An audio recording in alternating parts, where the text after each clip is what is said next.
Pada kesempatan kali ini ada satu hal yang ingin saya soroti.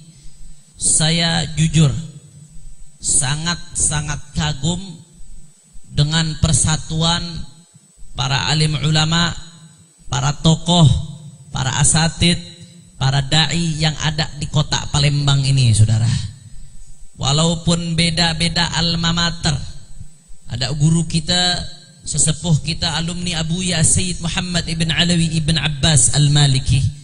Ada juga yang alumni Darul Mustafa. Begitu pula alumni Al-Ahqaf Tarim, alumni Rubat Tarim, alumni Al-Azhar Kairo. Banyak di sini berbagai pesantren, saudara. Walaupun mereka beda-beda alma mater, akan tetapi bisa bersatu di majelis Al-Wafa bi ahdillah. Alhamdulillah. Masya Allah, kita doakan mudah-mudahan persatuan ini dipertahankan oleh Allah. Allahumma alif baina qulubina. Mudah-mudahan hati kita dipertautkan oleh Allah fid dunya wal akhirah. Amin ya rabbal.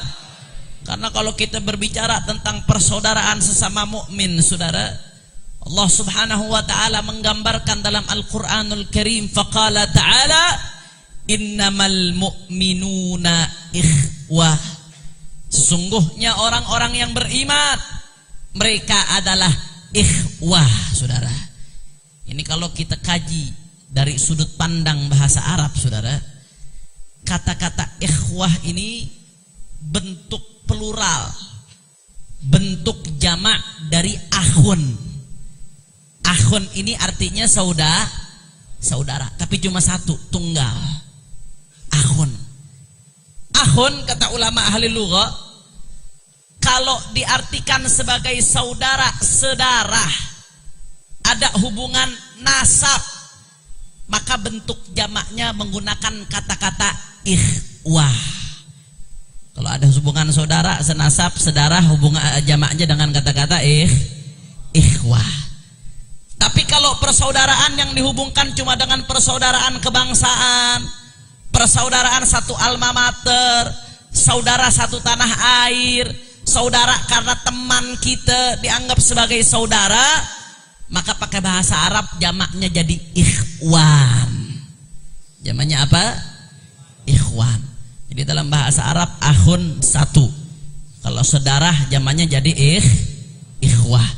Kalau nggak ada hubungan darah, saudara nggak ada hubungan darah, jamaknya jadi ikhwan.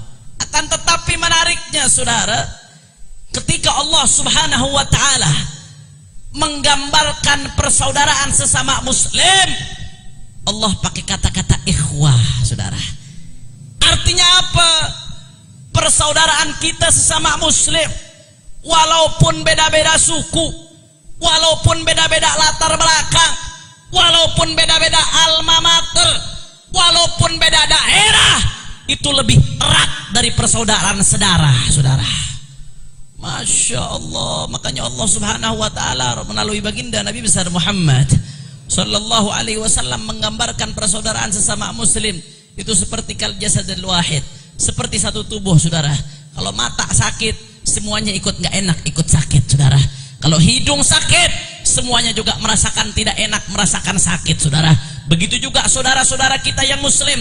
Andai kata ada saudara kita muslim dimanapun mereka berada, mereka sakit, kita ikut sakit. Mereka terluka, kita ikut terluka. Mereka menderita, kita ikut menderita.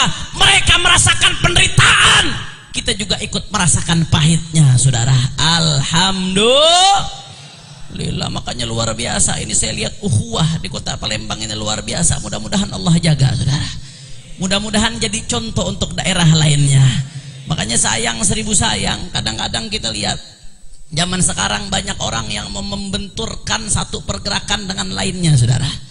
Padahal sama-sama muslimnya, bahkan padahal sama-sama ahlus sunnah wal jamaah. Kadang begitu ada saudara-saudara kita yang keras, dilihat saudara-saudaranya yang lembut, saudara, yang duduk di majelis taklim, yang menangis bermunajat kepada Allah, nggak pernah turun demonstrasi, nggak pernah turun, saudara, melakukan amar ma'ruf nahi munkar langsung dengan tangannya. Apa mereka katakan? Oh, itu yang lembut-lembut pengecut itu. Itu yang lembut-lembut takut itu. Itu yang lembut-lembut gak punya nyali itu. pertanian itu, antek pemerintah itu, penjilat itu. Saya mau tanya, yang suka ngata-ngatain seperti ini ada atau tidak? Jawab yang kompak, ada atau tidak? Ada atau tidak? Sebaliknya saudara, begitu ada saudara-saudara kita yang keras, yang tegas, menegakkan amar ma'ruf nahi munkar, memberantas kemunkaran, apa kata mereka? Mereka yang mengaku dirinya sebagai lembut, paling toleran. Oh, itu yang keras, yang amar ma'ruf nahi munkar, radikal itu. Itu intoleran itu. Itu teroris itu. Itu ISIS itu. Itu anti NKRI, anti Pancasila, itu pemberontak, itu pengkhianat negara. Saya mau tanya, yang suka ngomong seperti itu ada atau tidak? Orang kompak, ada atau tidak? Ada atau tidak? Inna lillahi wa inna ilaihi rajiun. Makanya kita nggak pengen ini terjadi di kota kita. Karena saya dalam safari dakwah saya di berbagai kota, saya melihat, dan ini konsep yang diterapkan oleh Sayyidil Walid Al-Habib Muhammad Rizik bin Husain bin Syihab. Mudah-mudahan Allah jaga beliau, Allah lindungi beliau, Allah menangkan perjuangannya, amin ya rabbal alamin. Beliau memandang saudara bahwasanya perpecahan ini yang terjadi antara satu sama lain karena perbedaan metode dalam perjuangan, karena masih ada sebagian saudara-saudara kita yang belum memahami perbedaan dalam perjuangan Islam saudara. Ada yang memandang Islam itu cuma satu warna saja, Islam itu cuma yang lembut saja, yang tegas-tegas, yang keras-keras itu bukan Islam. Ada yang mandang, oh Islam itu yang keras-keras saja, yang kereng-kereng saja kalau kata orang Betawi saudara. Itu yang lembut-lembut, yang nangis-nangis, yang pengecut, itu bukan Islam sejati saudara. Ini ada yang kurang paham. Makanya pada malam hari ini saudara, sebagaimana kebiasaan saya di berbagai kota, saya ingin menjelaskan kepada hadirin yang ada sekalian tentang medan juang Islam, insya. Tapi sebelum saya lanjutkan ceramah saya, kelihatannya udah banyak yang lemes nih. Jam berapa? Jam 10. Masih semangat. Ini kalau di Jakarta bencong belum keluar saudara. Lanjut jangan. Masih semangat? Betul. Lanjut terus. Takbir, takbir, takbir. Sallu ala nabi. Allahumma salli wa sallim wa barik alaihi wa ala alihi. Makanya pada kesempatan kali ini saya ingin bahas tentang medan juang saudara, apa maksudnya medan juang Islam? Pola perjuangan di dalam Islam. Bahwasanya pola cara berjuang di dalam Islam itu nggak cuma satu warna saudara. Akan tetapi medan juang Islam ada 3. Ada berapa? Orang kompak, ada berapa? 3. Yang pertama adalah dakwah. Yang pertama apa? Yang kedua adalah hizbah. Yang kedua apa? Hizbah. Yang ketiga adalah jihad. Yang ketiga apa? Coba semuanya saya mau tanya, jawab yang kompak. Medan juang Islam yang pertama apa? Yang kedua? Yang ketiga?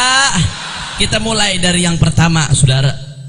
Bicara soal dakwah, Allah subhanahu wa ta'ala berfirman dalam Al-Quranul Karim, faqala ta'ala ud'u ila sabili rabbik bil hikmati wal mau'izatil hasanah wajadilhum billati hi ahsan. Sadaqallahul azim. Allah subhanahu wa ta'ala berfirman, ud'u, hei Muhammad, panggillah ke jalan Tuhanmu dengan cara apa ya Rabb? Bil hikmati, dengan cara yang penuh hikmah, dengan cara yang penuh kebijakan, wal mau'izatil hasanah, dan dengan nasihat-nasihat yang baik, wejangan-wejangan yang baik, wajadilhum billati hi ahsan. Dan kalau harus terjadi perdebatan, maka debatlah mereka dengan cara yang terbaik. Masya Allah saudara, kalau kita buka kitab tafsir, sebagian ahli tafsir menjelaskan ternyata ini ayat konteksnya turun kepada ahlul kitab, saudara. Orang-orang non-muslim, Nasrani dan Yahudi, saudara. Ini ayat konteksnya turun di dalam dakwah kepada ahlul kitab. Artinya apa? Meskipun dakwah kepada mereka orang-orang non-muslim, Allah perintahkan kita untuk dakwah dengan cara yang lembut, dakwah dengan cara yang santun, dakwah dengan cara yang baik, dakwah dengan cara yang simpatik, dakwah dengan cara yang menarik. Dan kalau harus jadi perdebatan, maka debatlah dengan cara yang terbaik. Artinya saudara, kalau dengan non-muslim saja kita diperintahkan untuk dakwah dengan santun, baik, simpatik, menarik, apalagi kepada mereka yang non-muslim. Nggak boleh dakwah keras, saudara. Nggak boleh yang namanya dakwah pakai cara-cara radikal. Nggak boleh dakwah rusuh, saudara. Nggak boleh dakwah tempur, karena itu melanggar daripada tujuan dakwah itu sendiri. Alhamdulillah. Bahkan dalam ayat lain Allah Subhanahu wa taala berfirman, "Walau kunta faddan ghalidhal qalbi lan faddu min haulik." Muhammad, kalau kau keras, kau bengis hati, maka niscaya mereka akan bubar dari sekitarmu. Saudara, dari dua ayat ini kita bisa ambil kesimpulan bahwasanya dakwah sesuai dengan artinya secara bahasa, secara etimologi, saudara. Dakwah itu diambil dari kata da'a, yad'u, du'aan atau dakwatan, yang artinya mengajak. Karakter mengajak, saudara. Yang namanya mengajak harus pakai cara yang lembut. Mengajak itu harus pakai cara yang santun. Mengajak harus pakai cara yang simpatik, yang baik, yang menarik. Nggak boleh orang mengajak marah-marah, saudara. Betul? Nggak boleh orang mengajak pakai cara yang rusuh, yang radikal, menggunakan kekerasan. Nggak boleh, saudara. Karena itu melanggar daripada ajaran baginda Nabi besar Muhammad Sallallahu Alaihi Wasallam. Kira-kira sampai di sini jelas atau tidak? Jelas atau tidak? Kalau begitu medan juang Islam yang pertama apa? Orang keras yang pertama apa? Apa boleh dakwah keras? Apa boleh dakwah rusuh? Apa boleh dakwah radikal? Apa boleh dakwah anarkis? Dakwah harus lembut, betul? Dakwah harus santun, betul? Dakwah harus simpatik, betul? Dakwah harus menarik, betul? Alhamdulillah. Itu yang pertama yang ingin saya sampaikan pada kesempatan ini, saudara. Kemudian yang kedua yang ingin saya sampaikan, saudara, yaitu medan juang Islam yang kedua adalah hizbah. Yang kedua apa? Tahu artinya hizbah? Tahu artinya hizbah? Hizbah ini agak jarang dipakai bahasanya, saudara. Hizbah itu mustalahun fiqhi, terminologi fikih. Kalau Al-Imam Al-Ghazali dalam Ihya Ulumuddin mendefinisikan, al-hisbatu hiya ibaratun syamilatun 'anil amri bil ma'rufi wan nahyi 'anil munkar. Yang dimaksud dengan hisbah, bahasa gampangnya amar ma'ruf nahi munkar. Kalau tadi dakwah harus dengan cara yang lembut, dakwah harus pakai cara yang santun, dakwah harus pakai cara simpatik, menarik. Kalau hisbah ini amar ma'ruf nahi munkar, saudara. Ditinjau saja dari segi bahasa, amar ma'ruf nahi munkar diambil dari kata amaro ya'muru amron, yang artinya perintah. Kemudian naha yanha nahyan, yang artinya larangan. Perintah dan larangan beda dengan mengajak, saudara. Yang namanya perintah dan larangan, karakternya harus tegas, harus lugas, harus jelas. Nggak boleh kompromi, saudara. Nggak boleh abu-abu. Perintah dan larangan sifatnya instruktif. Makanya saya kasih contoh yang gampang, yang sederhana. Ada satu jenderal namanya Jenderal Mukidi, saudara. Jenderal siapa? Jenderal Mukidi. Ini adanya di negeri dongeng ceritanya, saudara. Jenderal Mukidi, dia panglima perang, punya bintang 15 sampai jatuh-jatuh bintangnya, saudara. Nah, ini Jenderal Mukidi punya pasukan 100.000 pasukan. Ada alarm mengatakan pesawat musuh mulai masuk ke negara, ingin menyerang negara tersebut. Akhirnya Jenderal Mukidi mengumpulkan pasukannya. Setelah pasukannya mengumpul, dia katakan kepada pasukannya, pasukan-pasukanku, musuh akan datang. Mereka akan menyerang menyerang kita, sebelum mereka nyerang kita, kita yang habisi mereka. Kita pertahankan negara ini sampai tetes darah terakhir, saudara. Saya mau tanya, jenderal mengeluarkan instruksi seperti itu tegas, bagus apa tidak? Kurang kompak, bagus apa kagak? Mantap atau tidak? Itu baru instruksi. Tapi ada satu lagi, namanya Jenderal Mukodo, saudara. Ini Jenderal Mukodo, kalau tadi Mukidi bintangnya 15, Mukodo bintangnya 30 sampai ke kamar mandi, saudara. Mukodo begitu ada pasukan ada perang mau datang, pasukan mau nyerang, Mukodo ini kalau tadi Mukidi 100.000, ini Mukodo 200.000. Begitu ada musuh mau nyerang, dikumpulkan pasukannya. Apa kata Jenderal Mukodo? Pasukan-pasukanku, musuh di depan mata, mereka akan menyerang kita. Kalau kita tidak melawan, mereka yang akan menggorok kita. Karenanya, mari kita sama-sama bersiap.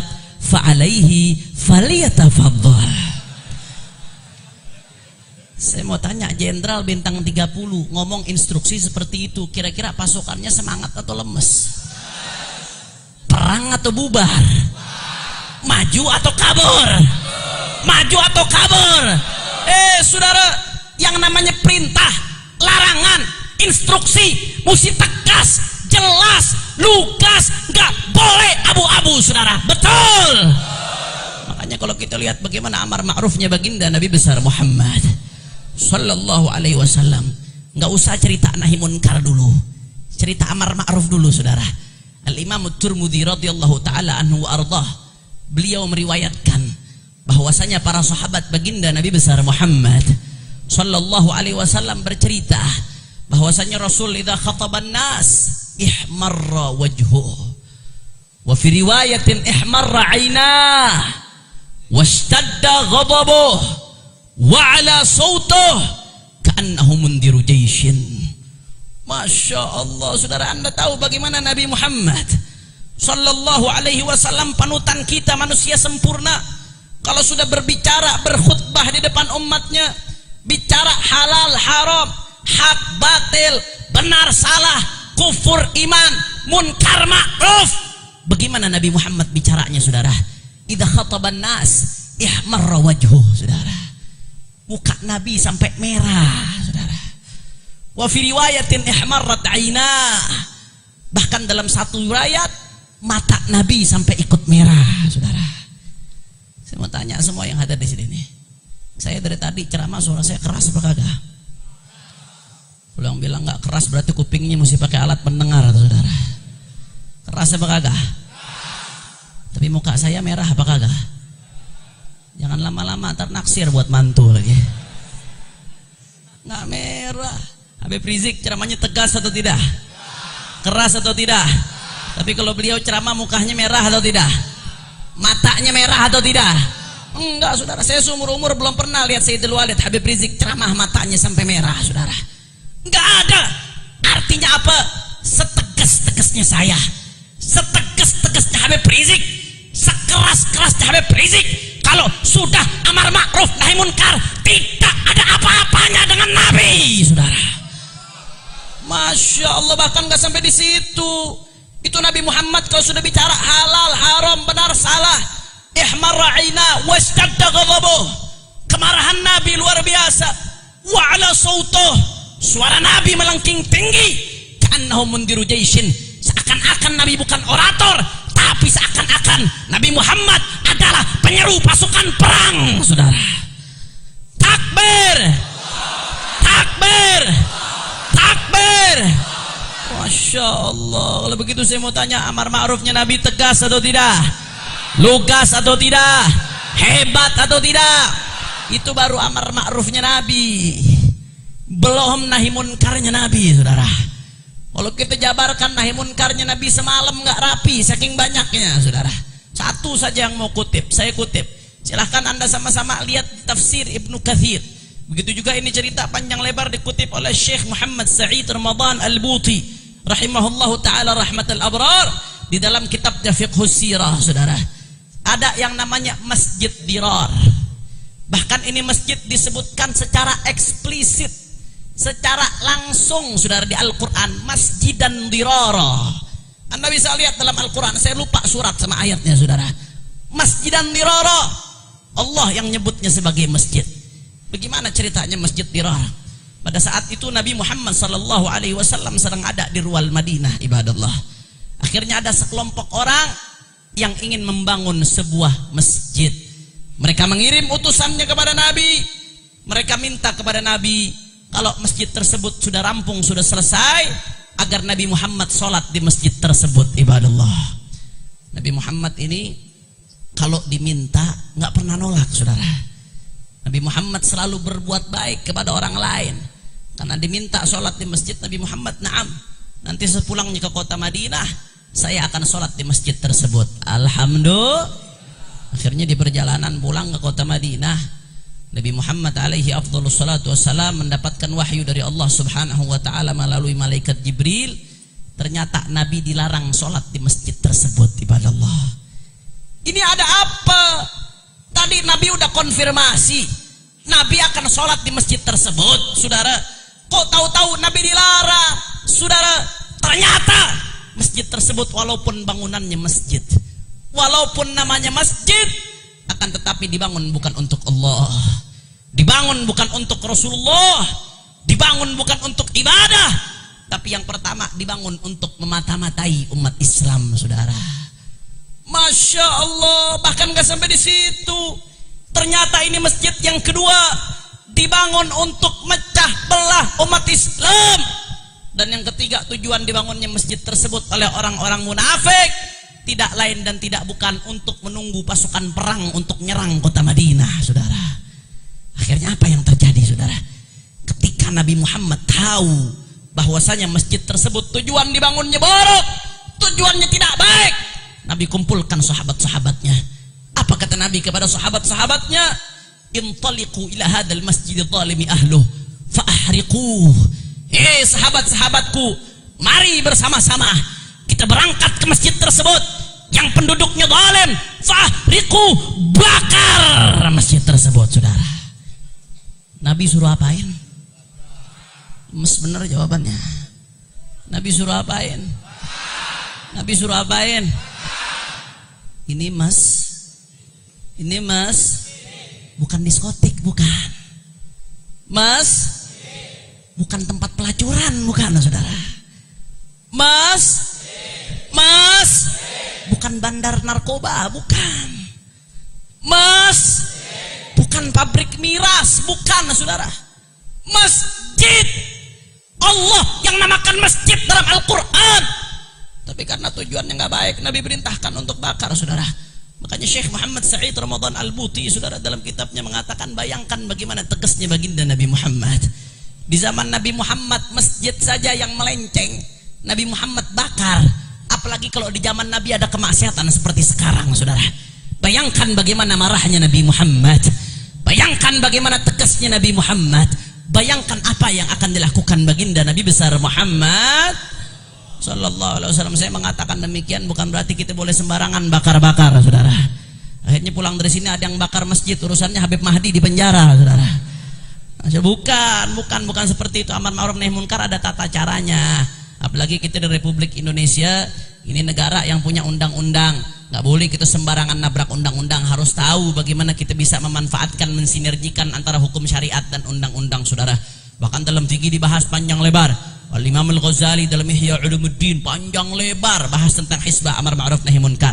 Al-Imam Al-Mawardi di dalam kitabnya Al-Ahkam As-Sultaniyah, kalau Anda lihat di halaman terakhir, saudara, bab paling akhir Ahkam Sultaniyah, beliau nulis satu bab namanya Babul Hisbah.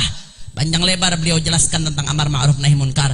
Begitu juga para fuqaha Syafi'iyah ketika berbicara tentang furudul kifayah, baik dalam syuruhnya atau dalam hawashinya, mereka panjang lebar bahas tentang amar ma'ruf nahi munkar, mulai dari Mughnil Muhtaj, Tuhfatul Muhtaj, Nihayatul Muhtaj, Imam Nawawi dalam kitabnya Rawdatul Talibin, Syekhul Islam Zakaria Al-Ansari dalam kitabnya Astal Matalib. Panjang lebar mereka bahas tata cara, hukum-hukum, syarat-syarat, adab-adab amar ma'ruf nahi munkar, saudara. Nggak boleh kita sembarangan. Salah satu syarat nahi munkar harus paham hukum-hukum yang berkaitan amar ma'ruf nahi munkar. Ini kita mesti belajar. Nggak boleh sembarangan asal seradak surduk, asal hancurkan sana hancurkan sini. Haram saudara kita melakukan salah satu ibadah tanpa mengetahui hukum-hukumnya Allah Subhanahu